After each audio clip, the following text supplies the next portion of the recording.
कि भारत में पुलिस सुधार की अक्सर चर्चा होती है। सबसे पहले प्रश्न ये उठता है कि सुधार की आवश्यकता क्यों है। इसे हम सही मायने में तभी समझ सकेंगे जब हम भारतीय पुलिस का गठन किन परिस्थितियों में और किस पृष्ठभूमि में हुआ था। अगर हम उसको समझ लें तो फिर सुधार की आवश्यकता स्वतः समझ में आ जाएगी। 1857 में, जैसा आपको मालूम है, भारत में स्वतंत्रता संग्राम का आंदोलन हुआ था और ईस्ट इंडिया कंपनी की सरकार की जड़ें उस समय हिंदुस्तान में हिल गई थी और गदर के बाद फिर ब्रिटिश गवर्नमेंट ने यहाँ का शासन अपने हाथों में ले लिया था। उसके बाद ब्रिटिशर्स को ये लगने लगा कि देखिए, इतने बड़े पैमाने पर हमारी सत्ता के विरुद्ध विद्रोह हुआ है, तो हमें एक ऐसे संगठन की आवश्यकता है, एक ऐसे पुलिस बल की आवश्यकता है जो हमेशा हमारे आदेशानुसार काम कर सके और हमारे जो इम्पीरियल पावर है यहाँ, उसको मजबूती से बनाए रखने में वो सहायक हो सके। तो इस पृष्ठभूमि में उन्होंने ये तय किया कि एक भारतीय पुलिस का गठन होना चाहिए। और अगर आप उस समय के मिनट्स का अध्ययन करें तो उन्होंने ख़ास तौर से लिखा है कि हमें एक ऐसी पुलिस चाहिए जो पॉलिटिकली यूज़फुल हो, यानी राजनीतिक दृष्टि से हमारे लिए लाभप्रद हो। ये उनका उद्देश्य था। इस उद्देश्य से उन्होंने 1861 में पुलिस एक्ट पास किया और वहीं से भारतीय पुलिस का इतिहास शुरू होता है। अब 1861 के पुलिस एक्ट के अंतर्गत जिस पुलिस का निर्माण हुआ, गठन हुआ, वो मुख्य रूप से एग्जीक्यूटिव के अधीन था। एग्जीक्यूटिव यानी जो भी सरकार है, राजनीतिक और ब्यूरोक्रेटिक, उसके अधीन होगा और ये एग्जीक्यूटिव जो कुछ भी आदेश देगी वो आदेश सही हो या गलत हो, वैधानिक हो या अवैधानिक हो, उन आदेशों का बिना प्रश्न किए पुलिस उसका अनुपालन करेगी। और इस प्रकार वो जो ब्रिटिश अम्पायर है उसको यहाँ मजबूती से बनाए रखने में एक सहायक इंस्ट्रूमेंट के रूप में रहेगी। तो ये थी 1861 के पुलिस एक्ट की पृष्ठभूमि, एक पॉलिटिकली यूज़फुल पुलिस फोर्स को बनाने का प्रयास। अब ये पुलिस एक्ट तो बन गया और पुलिस भी खड़ी हो गई, परंतु 1902 और 3 में एक फ्रेजर कमीशन अपॉइंट हुआ था।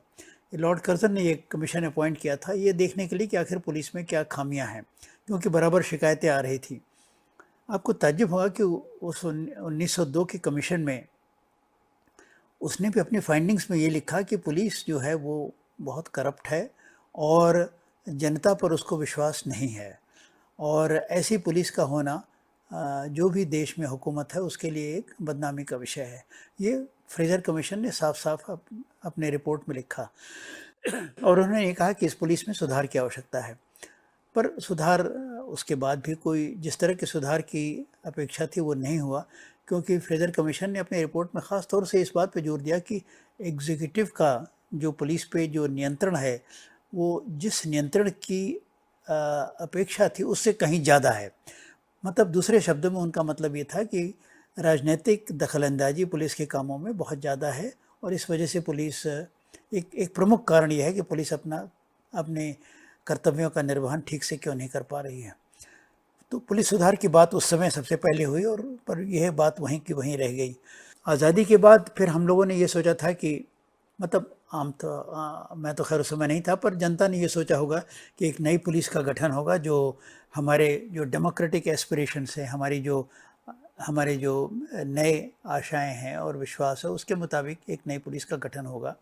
परंतु किन्हीं कारणों से ऐसा नहीं किया गया और सच्चाई तो यह है कि उस समय इसकी आवश्यकता भी नहीं पड़ी, क्योंकि कांग्रेस के जो नेता थे उन्होंने ये देखा कि जो पुलिस के अधिकारी हैं आईसीएस में या इंडियन पुलिस में, आईपी में, वो एकदम राष्ट्रीय भावना से ओतप्रोत हैं और उनमें भी एक जज्बा है, एक उत्साह है कि हमें पुलिस के द्वारा देश में परिवर्तन लाना है, जनता को एक सुरक्षा का नया वातावरण देना है और एक ऐसा माहौल बनाना है कि देश प्रगति के रास्ते पे बराबर आगे बढ़ता चले।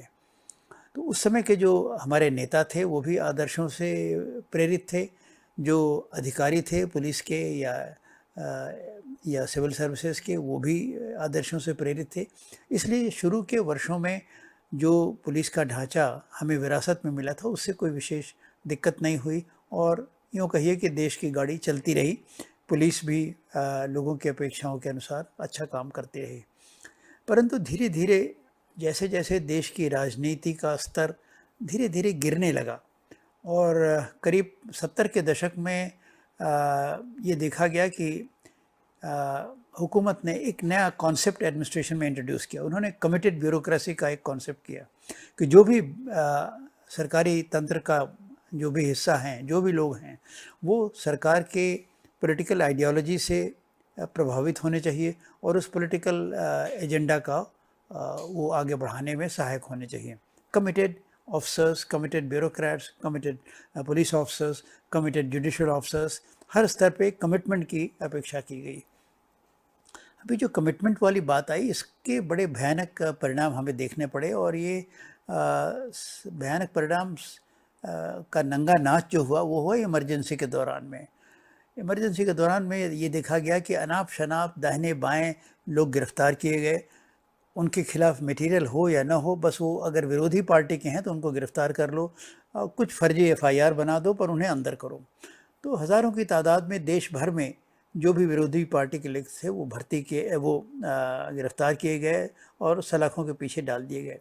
लोगों ने पहली बार ये देखा कि ये जो पुलिस का तंत्र है ये एकदम शासन के इशारे पर हर गलत काम करने को तैयार है। तो ये एक बार पहली बार ये अनुभव हुआ कि पुलिस पर एक अंकुश की ज़रूरत है और पुलिस को राजनीतिक तंत्र से मुक्त करने की ज़रूरत है। पहली बार लोगों ने देखा कि अगर ऐसा नहीं हुआ तो बहुत ही जनसाधारण के लिए बहुत मुसीबत हो जाएगी। जैसा कि आप जानते हैं, इमरजेंसी के बाद जनता गवर्नमेंट ने शाह कमीशन अपॉइंट किया था।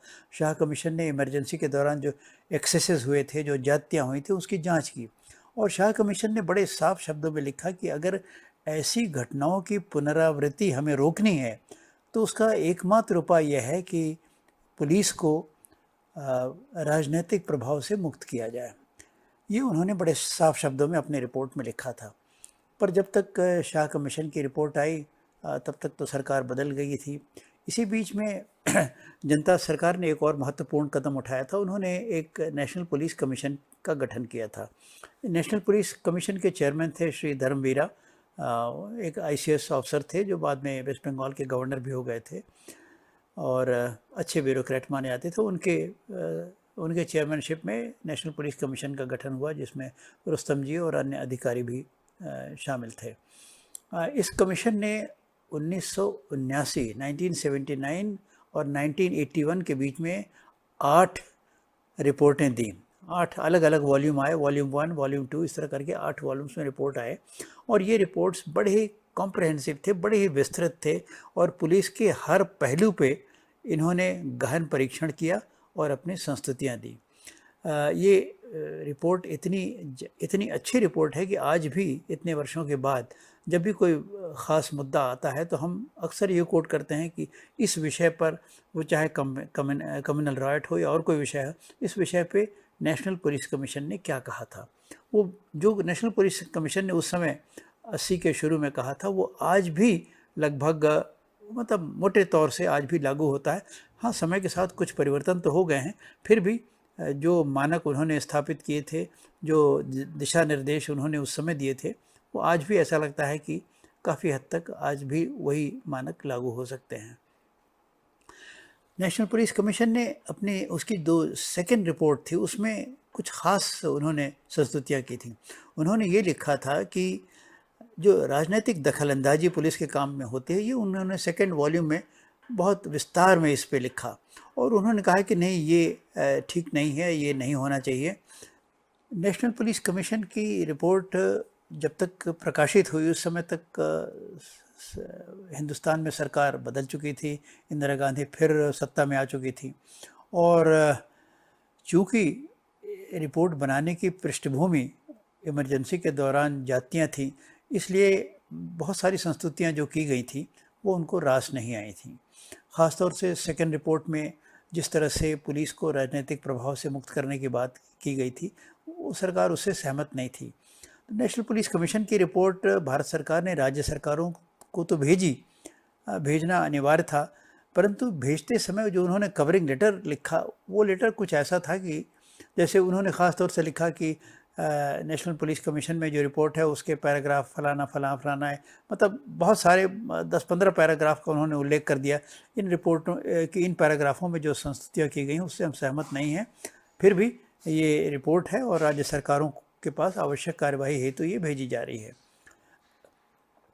राज्य सरकारें भी समझ गईं कि केंद्र सरकार रिपोर्ट के बारे में ज़्यादा प्रतिबद्ध नहीं है और उसको रिपोर्ट के बहुत से रिकमेंडेशंस पे उसकी सहमति नहीं है, इसलिए राज्य सरकारों ने भी रिपोर्ट को गंभीरता से नहीं लिया और रिपोर्ट में जो कुछ ऐसे मामूली बातें थी उनका तो अनुपालन हो गया, जो कॉस्मेटिक इम्प्रूवमेंट के रूप में थी, परंतु जो संस्थागत परिवर्तन थे, जो इंस्टीट्यूशनल रिफॉर्म्स थे, उस पर कोई कार्रवाई नहीं हुई और रिपोर्ट एक तरह से ठंडे बस्ते में चली गई।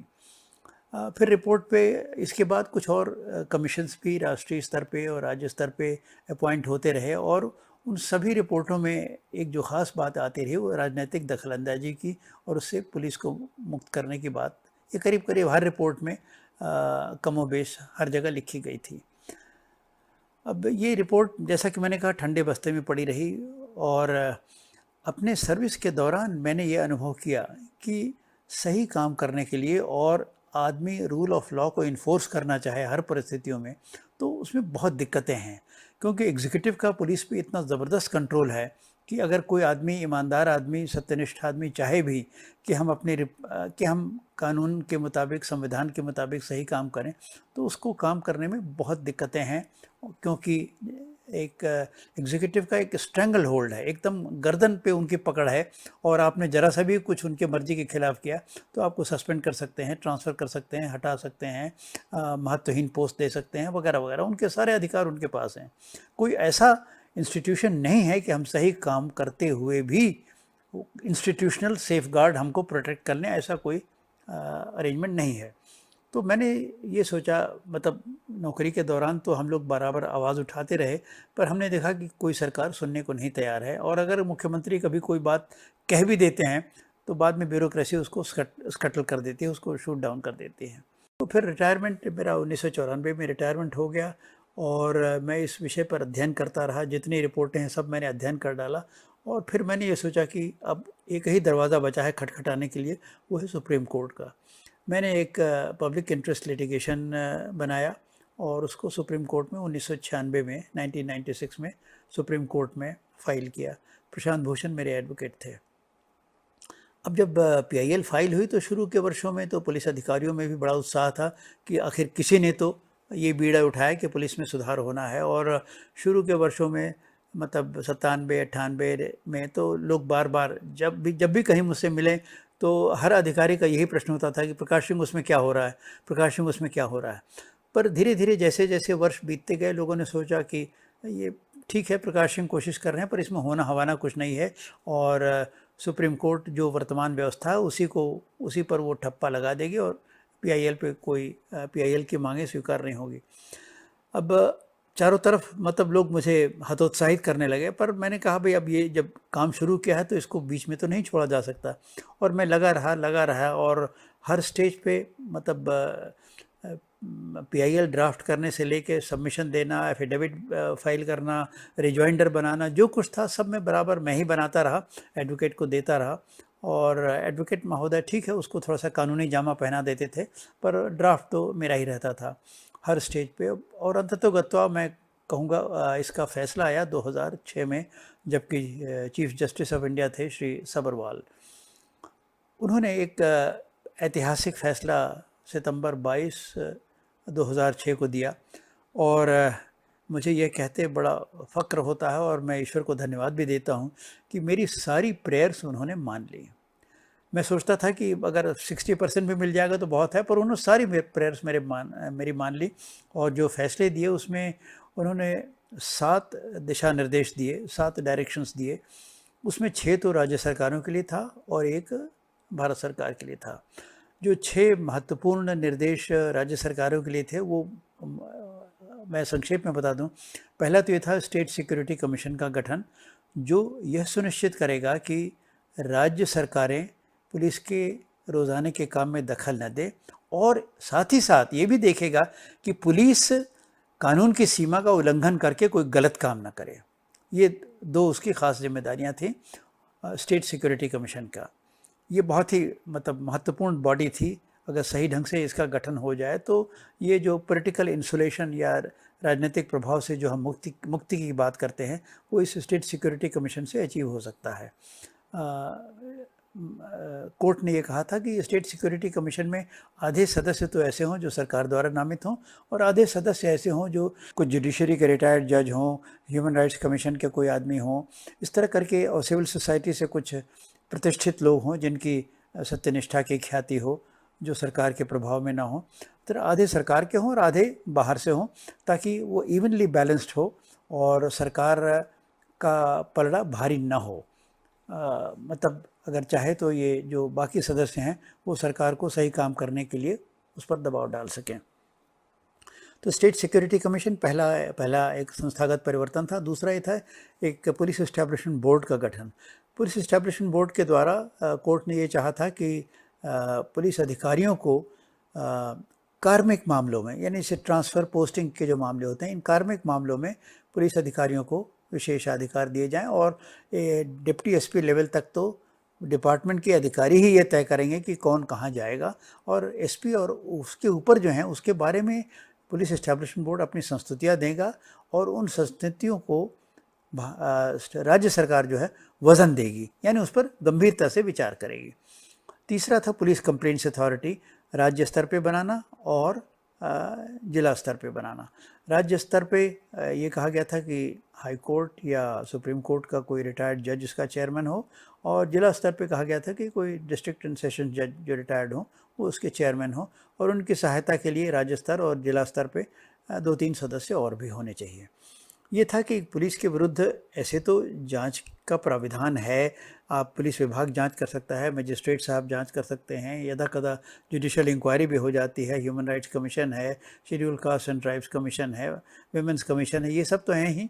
फिर भी ये सोचा गया कि पुलिस की अकाउंटेबिलिटी और अधिक बढ़ाई जाए, और ये जो बॉडीज़ हैं राज्य स्तर पे और जिला स्तर पे, जब भी पुलिस के विरुद्ध कोई गंभीर शिकायत होगी, serious acts of serious misconduct, तो उसकी जांच ये स्टेट लेवल अथॉरिटी पे को सौंपी जाएगी, अगर वो एसपी और उसके ऊपर के अधिकारी के ऊपर है, और अगर सिपाही से लेके डिप्टी एसपी तक की बात है तो वो जिला स्तर पे अकाउंटेबिलिटी अथॉरिटी को दिया जाएगा और वो उसकी जांच करेंगे। इस तरह ये तो 3 संस्थाएं थी। फिर चौथी बात, कोर्ट ने ये कहा कि डीजीपी का चयन कैसा हो, और चयन के लिए उन्होंने एक प्रक्रिया निर्धारित की कि जो अधिकारी जो प्रमोशन जोन में है उनका पैनल, उनके सबके नाम यूपीएससी को भेजे जाएं, और यूपीएससी उनमें 3 नामों का चयन करके वो 3 नामों का पैनल राज्य सरकार को भेजे, और उसी 3 में से एक आदमी या महिला जो भी हो उसका चयन करके उनको डायरेक्टर जनरल पुलिस बनाया जाए। इसका उद्देश्य ये था कि एकदम अनाप शनाप कोई आदमी न बन जाए। हम 3 आदमियों का पैनल देंगे, और तीनों आदमी उपयुक्त होंगे, योग्य होंगे, कर्मनिष्ठ होंगे, अच्छी ख्याति के होंगे, और उसमें ये सोचा गया कि भाई क ख ग में जो भी बनेगा अच्छा ही काम करेगा। पर ऐसा नहीं कि अंगा को चुन लिया जो कि एकदम नालायक था और जाति के आधार पर उन्होंने उसको बना दिया।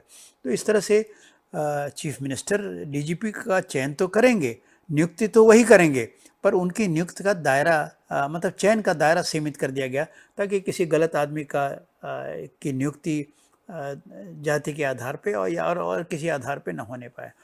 और ये कहा गया कि डायरेक्टर जनरल पुलिस एक बार जब उनकी नियुक्ति हो जाती है तो 2 साल तक उनका कार्यकाल होगा। और इसी तरह जो अगला निर्देश था उसमें कहा गया कि जो भी पुलिस अधिकारी ऐसे पोस्टों पे तैनात हैं जिसे ऑपरेशनल पोस्ट कहा जाए, फील्ड के असाइनमेंट्स कहे जाएं, जैसे कि आईजी इंचार्ज जोन होता है, डीआईजी इंचार्ज रेंज होता है, एसपी इंचार्ज डिस्ट्रिक्ट होता है, या थानाध्यक्ष होता है, इन लोगों का भी कार्यकाल 2 साल का होगा।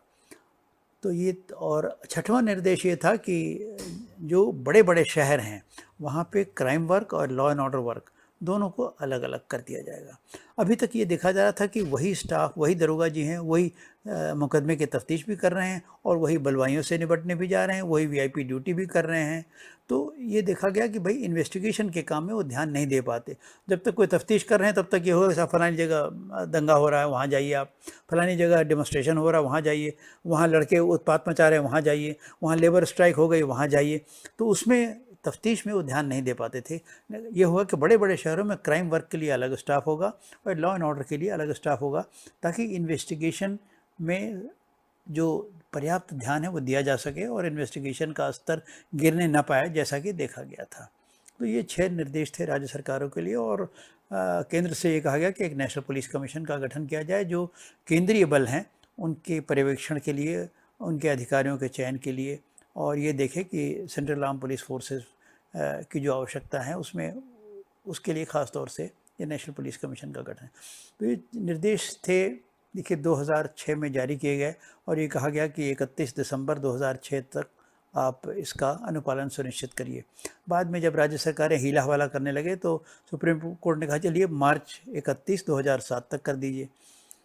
पर कालांतर में ये देखा गया कि राज्य सरकारें ने बहुत हीला हवाला किया और कोई ना कोई बहाना किया, कोई ना कोई संवैधानिक दिक्कत, कानूनी दिक्कत कि इस वजह से ये नहीं हो सकता, इस वजह से ये नहीं हो सकता, इस तरह के दलीलें रखने लगे। अच्छा, एक महत्वपूर्ण बात ये थी कि सुप्रीम कोर्ट ने अपने जजमेंट में ये लिखा था कि यह आदेश यानी यह जजमेंट तभी तक लागू होगा जब तक कि केंद्र सरकार और राज्य सरकार अपने अपने पुलिस एक्ट का मतलब एक्ट नहीं पास कर लेते। यानी जब तक अगर केंद्र को कोई मॉडल पुलिस एक्ट बनाना हो तो वो बना ले, स्टेट को कोई, क्योंकि ये पुलिस स्टेट सब्जेक्ट है, स्टेट को पुलिस एक्ट बनाना हो तो वो बना ले। अगर जब तक वो एक्ट नहीं बनाते हैं तभी तक यह निर्देश लागू होंगे। अब देखिए, कुछ राज्य सरकारों जो सिंसियर नहीं थी, जिनकी नीयत में खोट था, उन्होंने इस ये जो 2-4 वाक्य थे इसमें उनको एक एस्केप क्लॉज मिल गया। उन्होंने ये सोचा कि अगर हमने एक्ट पास कर दिया, मतलब सोचा तो ये गया था कि आप एक्ट पास करेंगे तो इन निर्देशों के अंतर्गत पास करेंगे और तब आपको ये निर्देश लागू नहीं होंगे। पर उन्होंने ये उसको ये इंटरप्रिटेशन किया कि इन एक्ट अगर हम एक्ट बना लेंगे तो हमारे ऊपर ये निर्देश लागू नहीं होंगे, इसलिए एक्ट ऐसा बना लो जो वर्तमान व्यवस्था को ही कानूनी जामा दे दे। तो एक्ट जो उन्होंने बनाया, और 17 राज्यों ने अभी तक अपने अपने पुलिस अधिनियम बनाए हैं, ये एक्ट कोई सुप्रीम कोर्ट के निर्देशों का अनुपालन के लिए नहीं बनाए गए हैं। ये एक्ट बनाए गए हैं सुप्रीम कोर्ट के निर्देशों से बचने के लिए। ये बहुत समझने की ज़रूरत है। तो ये 17 एक्ट जो बने हैं ये सब सुप्रीम कोर्ट के आदेशों के लेटर और स्पिरिट का उल्लंघन करते हैं। और इसके अलावा जो बाकी स्टेट्स, जो 12 स्टेट और बचते हैं, उन्होंने एग्जीक्यूटिव ऑर्डर्स पास किए हैं, ऑफिस मेमोरेंडम किया है, गवर्नमेंट ऑर्डर इशू किया है। उन्होंने भी कहने को तो सुप्रीम कोर्ट के आदेशों के अनुपालन में, पर अगर आप उसका परीक्षण करें, उसका विश्लेषण करें, तो आप देखेंगे कि ये सारे एग्जीक्यूटिव ऑर्डर्स भी हैं सुप्रीम कोर्ट के निर्देशों का, उनके लेटर और स्पिरिट का उल्लंघन करते हैं। तो ये एक ऐसी स्थिति है कि जहाँ जिन राज्य सरकारों ने एग्जीक्यूटिव ऑर्डर्स इशू किया है या जिन्होंने अधिनियम बना लिया, सबके अधिनियम फॉल्टी हैं, सबके एग्जीक्यूटिव ऑर्डर्स फॉल्टी हैं। जैसे एक उदाहरण दे दें तब बात आपके समझ में आ जाएगी। जैसे कोर्ट ने कहा कि स्टेट सिक्योरिटी कमीशन ऐसा होना चाहिए कि वे राज्य सरकार का आधिपत्य या उसकी मेजॉरिटी ना हो जाए। तो इन्होंने कहा ठीक, हम मेजॉरिटी तो नहीं होने देंगे, उसमें तो उल्लंघन हो जाएगा। पर राज्य सरकार ने क्या किया कि जो स्वतंत्र और निष्पक्ष लोग उनको सिविल सोसाइटी से लेने थे, तो उन्होंने सिविल सोसाइटी से ऐसे लोगों को ले लिया जो राज्य सरकार के चमचे थे, उनके पिछलग्गू थे, उनकी बातों में हाँ में हाँ भरते थे। कहने को हो गया कि हमने तो देखिए बाहर से आदमी ले लिया, पर वास्तव में आपने एक चमचे को बिठा दिया, वो चमचा आपकी बात में हाँ करेगा। तो ये मतलब उसका स्टेट सिक्योरिटी कमीशन में आपका वर्चस्व हो गया, आपकी मेजॉरिटी दिखाने को न होते हुए भी वास्तव में मेजॉरिटी हो गई। फिर आपने क्या किया, सुप्रीम कोर्ट ने जो कहा था कि इसके ये अधिकार होंगे स्टेट सिक्योरिटी कमीशन के, उस अधिकारों में आपने कटौती कर दी। तीसरी बात आपने क्या किया कि उन्होंने कहा था कि स्टेट सिक्योरिटी कमीशन जो कहेगा उसकी रिकमेंडेशन बाइंडिंग होगी, मतलब हम जो कह रहे हैं वो राज्य सरकार को मानना पड़ेगा। उन्होंने कहा बाइंडिंग नहीं है, रिकमेंडेटरी होगा। अब अगर रिकमेंडेटरी ही होना है तो कोई फ़र्क नहीं पड़ता, आप कुछ भी रिकमेंडेशन देते रहो, हम तो अपने मनमानी करेंगे। तो इस तरह से उन्होंने सुप्रीम कोर्ट के निर्देशों का कहने को स्टेट सिक्योरिटी कमीशन का गठन कर दिया, पर उसके कंपोजिशन में, उसके पावर्स में और उसकी जो रिकमेंडेशन उसके मैंडेटरी होने, सब आपने डाइल्यूट कर दिया। सब डाइल्यूट कर दिया तो बचा ही क्या? एक तरह से वर्तमान व्यवस्था ही बची। एक दिखाने के लिए एक संस्था जरूर खड़ी हो गई जिसका नाम स्टेट सिक्योरिटी कमीशन दे दिया गया, पर वो एक टूथलेस बॉडी हो गई। टूथलेस बॉडी हो गई जिसको राज्य सरकार को आदेश देने का कोई हुक्म नहीं है। तो इस तरह से इन्होंने जो भी प्राविधान थे उनको इस तरह से डाइल्यूट किया कि मतलब एक तरह से फार्सिकल कंप्लायंस जिसे कहते हैं सुप्रीम कोर्ट के निर्देशों का हुआ है। और इस फार्सिकल कंप्लायंस की वजह से ही हम देख रहे हैं कि ज़मीन पर जो परिवर्तन होने चाहिए थे वो अभी तक नहीं हुए हैं। अब सुप्रीम कोर्ट तो ऐसे मॉनिटरिंग कर रही है, उन्होंने एक मैकेनिज़्म बना रखा है कि हम अपने ऑर्डर्स का इम्प्लीमेंटेशन उसके हो रहा है कि नहीं उसको मॉनिटर करते रहेंगे। पर इम्प्लीमेंटेशन की मॉनिटरिंग जो हो रही, जिन जजेस के सामने ये मामला गया, कुछ उनमें प्रतिबद्धता नहीं थी। उन्होंने सोचा कौन सरकार से पंगा ले, जैसे चल रहा है चलने दो, और इस तरह से ज़्यादातर जजेस अपना टालते हुए चले गए। हाँ, बीच में कुछ जजेस ऐसे ज़रूर आए जिन्होंने बड़ी गंभीरता से इस मामले को लिया।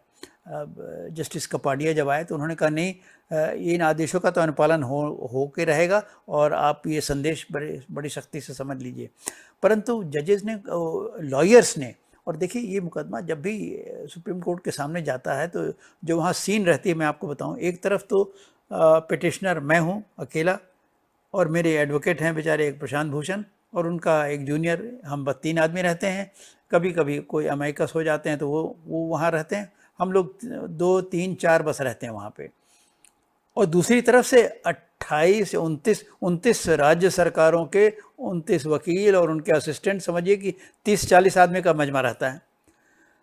अब वो 20-30-40 आदमी ऐसा माहौल बनाते हैं कि जजेस कभी कभी बेंच घबरा जाती है, भैया ये क्या मुसीबत है, और मतलब ऐसी बातें करते हैं जो वास्तव में तकनीकी दृष्टि से गलत हैं, पर उस समय वो एक संवैधानिक मुद्दा उठा देंगे, कानूनी मुद्दा उठा देंगे कि साहब ऐसा करने के लिए तो all India services conduct rules में ज़रूरत होगी, संशोधन करना पड़ेगा, ये करने के लिए तो संविधान में संशोधन करना पड़ेगा, वगैरह वगैरह, और ऐसा उलझा देते हैं कि जस्टिस कपाडिया, जस्टिस सिंघवी दोनों ने जो बड़ी गंभीरता से इस मामले को लिया, वो भी थोड़े समय बाद उन्होंने देखा भाई ये तो बड़ा अपोजिशन है और ये हमको उलझाते जा रहे हैं, दोनों ने हथियार डाल दिए। और इस तरह से मतलब इम्प्लीमेंटेशन की जो मॉनिटरिंग है जो जिस तरह से होनी चाहिए वो नहीं हो पाई है, और राज्य सरकारें मनमानी कर रहे हैं क्योंकि उनकी नीयत में खोट है। वो व्यवस्था में जो परिवर्तन होना चाहिए था उसको वो नहीं चाहते हैं।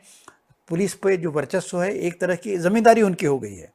पहले ज़मींदार था, ज़मीन पे कब्ज़ा रखता था और लठैत रखता था।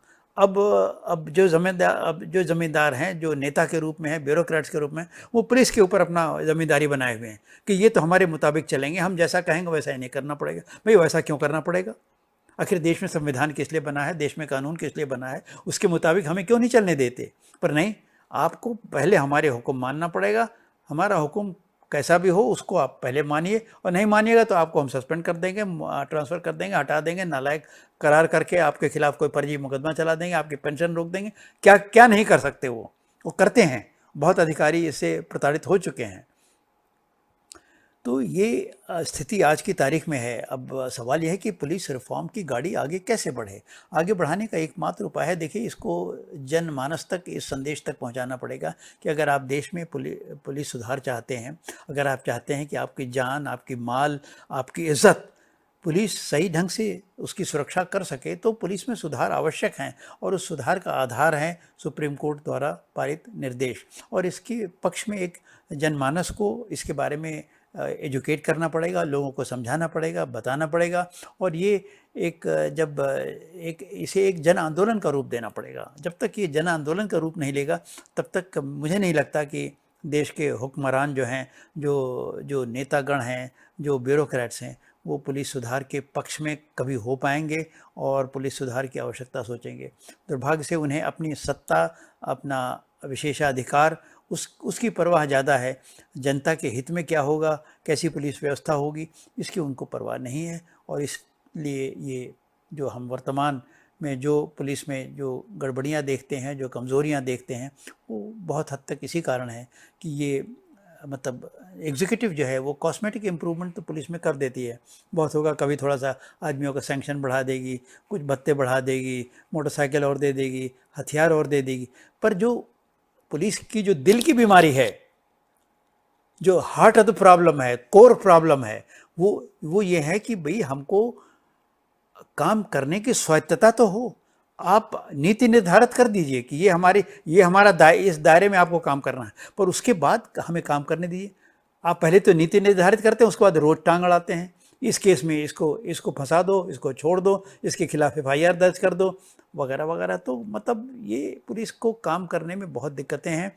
और मैं मानता हूँ कि पुलिस में व्यवस्था बहुत अच्छी नहीं है।